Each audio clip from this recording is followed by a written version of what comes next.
Vamos orar. Pai querido, te agradecemos pelo privilégio de estudar a Tua Palavra. Ilumina agora nosso entendimento, Senhor, em nome de Jesus. Amém. Amém. Para começar o tema de hoje, quero ler o texto de Efésios capítulo 2, versículos, talvez a partir do versículo 12. Capítulo 2, a partir do versículo 12, diz: Naquele tempo, estáveis sem Cristo, separados da comunidade de Israel e estranhos às alianças da promessa, não tendo esperança e sem Deus no mundo. Mas agora, em Cristo Jesus, vós, que antes estáveis longe, fostes aproximados pelo sangue de Cristo. Porque Jesus é a nossa paz, o qual de ambos fez um, e tendo derribado a parede da separação que estava no meio, a inimizade, aboliu na sua carne a lei dos mandamentos na forma de ordenanças, para que dos dois criasse em si mesmo um novo homem, fazendo a paz. Cristo, na sua carne, aboliu a lei dos mandamentos na forma de ordenanças. Muitos cristãos sinceros pegam este verso e dizem assim: na cruz do Calvário acabou a lei de Deus. Já não existem mais 10 mandamentos, portanto o sábado não existe. Quer dizer, as pessoas que raciocinam dessa maneira podem ser muito sinceras, mas em realidade acredito que poucas vezes se puseram a pensar no que estão dizendo. Porque se na cruz do Calvário acabou os mandamentos, então já não existe mais pecado. Porque São João 4:3, 1 João 4:3 diz que o pecado é a transgressão da lei. Ora, se a lei de Deus foi cravada na cruz, então já não existe lei. Se já não existe lei, já não existe pecado. E se já não existe pecado, para que morre Cristo na cruz do Calvário? Para que o sangue de Jesus? Para que a graça maravilhosa de Cristo? Para que a fé? Quer dizer, se nós tiramos a lei do contexto, acabou graça, acabou pecado, acabou Bíblia, acabou tudo. Mas os cristãos dizem assim, mas não está escrito aqui claramente, aqui não diz assim, versículo 15, aboliu na sua carne a lei dos mandamentos na forma de ordenanças. Efectivamente, só que não diz a lei dos 10 mandamentos, diz a lei dos mandamentos na forma de ordenanças. E o que precisamos entender é que no povo de Israel haviam vários tipos de leis. Estava a lei moral, com os 10 princípios eternos de Deus, que o próprio Deus escreveu com sua mão nas tábuas de pedra. Além da lei moral de 10 mandamentos, existia a lei cerimonial, que era um conglomerado de ordenanças que tinham que ver com o cerimonial do santuário, dos sacrifícios que o povo de Israel oferecia cada dia.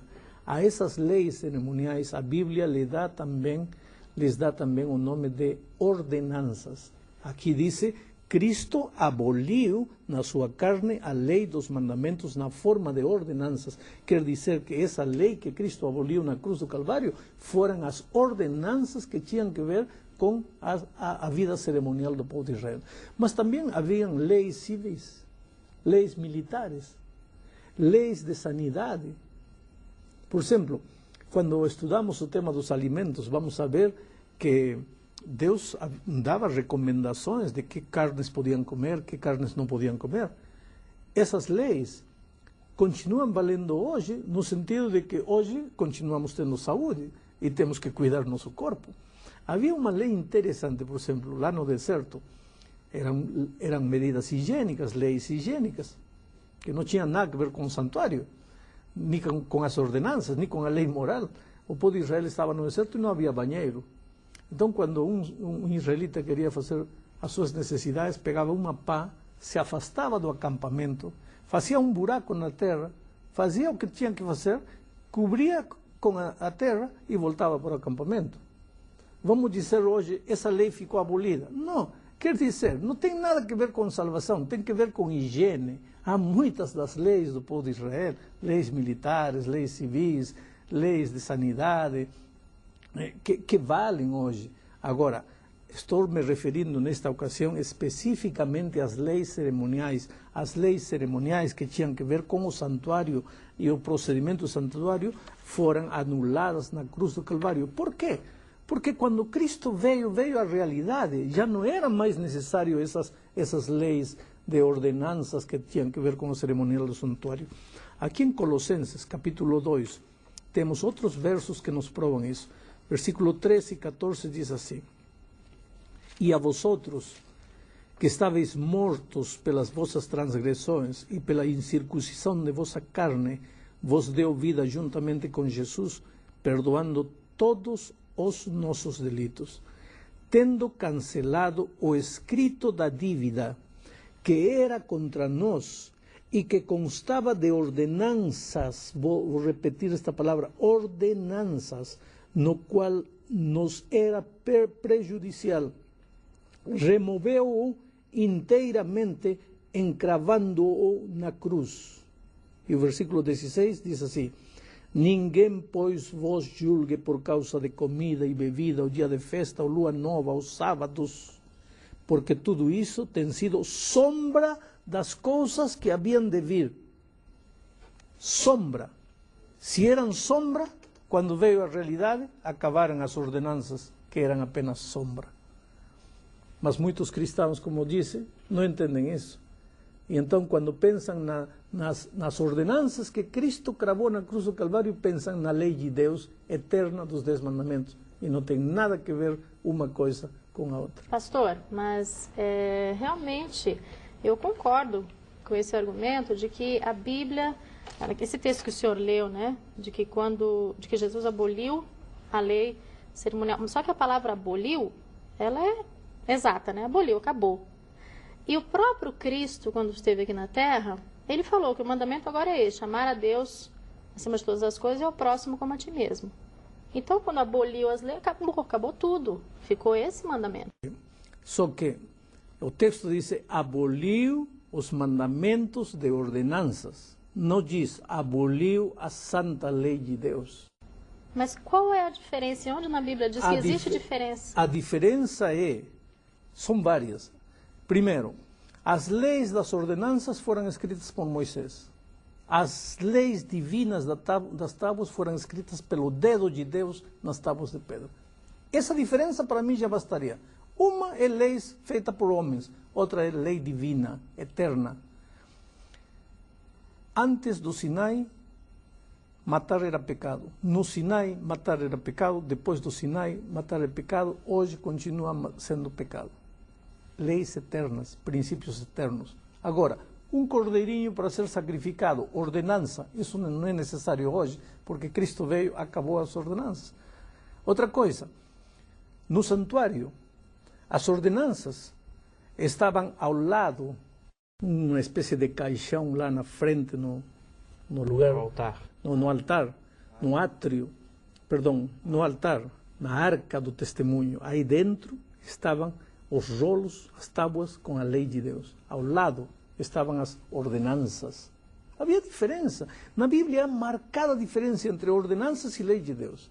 E quando a Bíblia fala aboliu, fala especificamente aboliu as ordenanças. Nunca diz aboliu a lei de Deus. Mas e por que Jesus afirmou, o mandamento é este: amar a Deus sobre todas as coisas e ao próximo como a ti mesmo? Jesus estava dando um resumo dos 10 mandamentos. Em realidade, a Bíblia toda é os mandamentos de Deus. Agora, resumidos, Éxodo 20. Resumido mais, amar a Deus e amar ao próximo.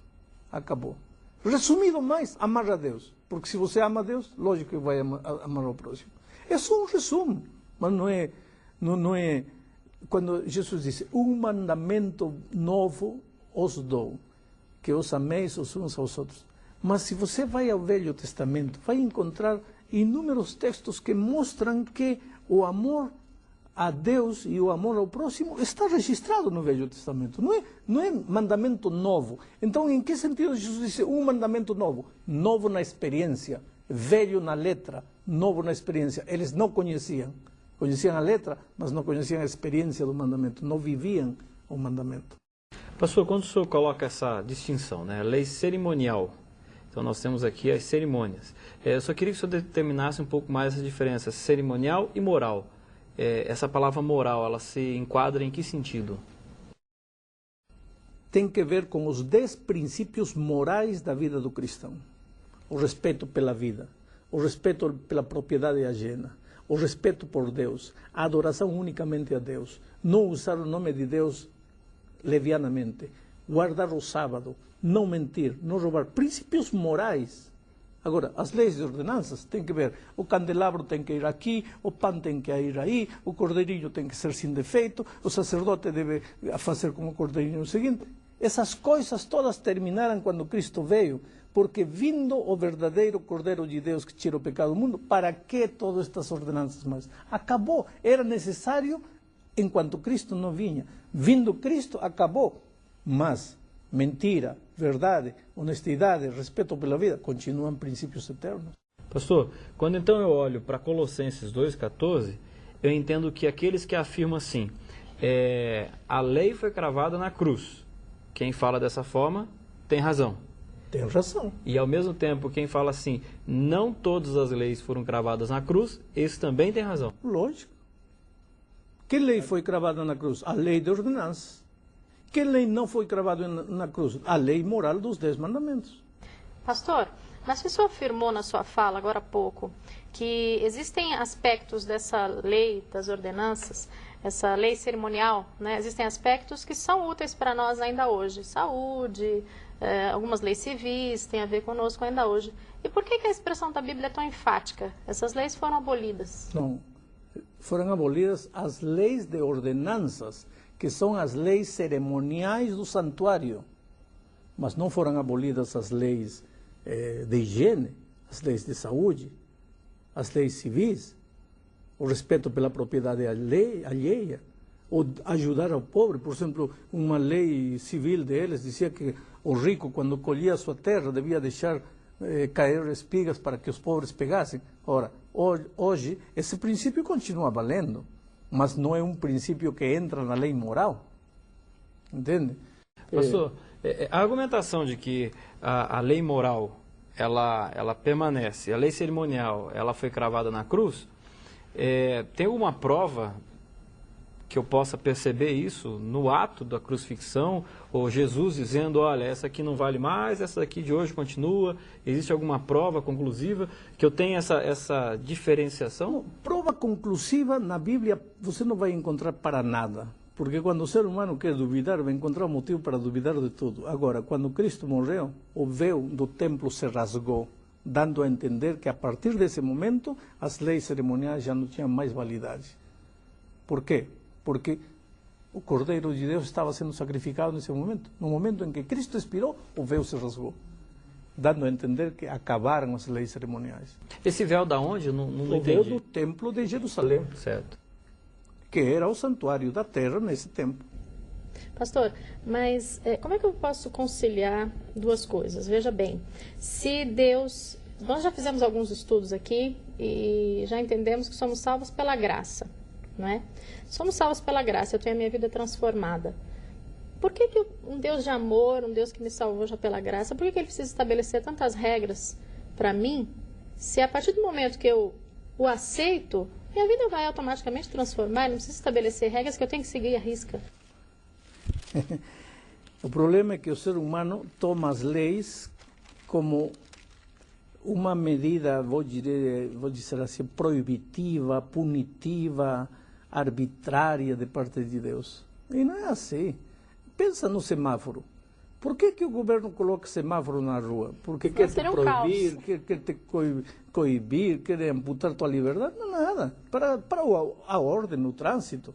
Agora, você atravessa o vermelho, bate o carro, e não diga depois que o governo está castigando você, porque o governo não colocou semáforo para castigar você, colocou para ajudar você. Aqui em Tiago, eu encontro uma coisa interessantíssima, quando Deus fala o seguinte, veja, Tornai-vos, capítulo? Tiago capítulo 1, versículo 22, tornai-vos, pois, praticantes da palavra e não somente ouvintes, enganando-vos a vós mesmos.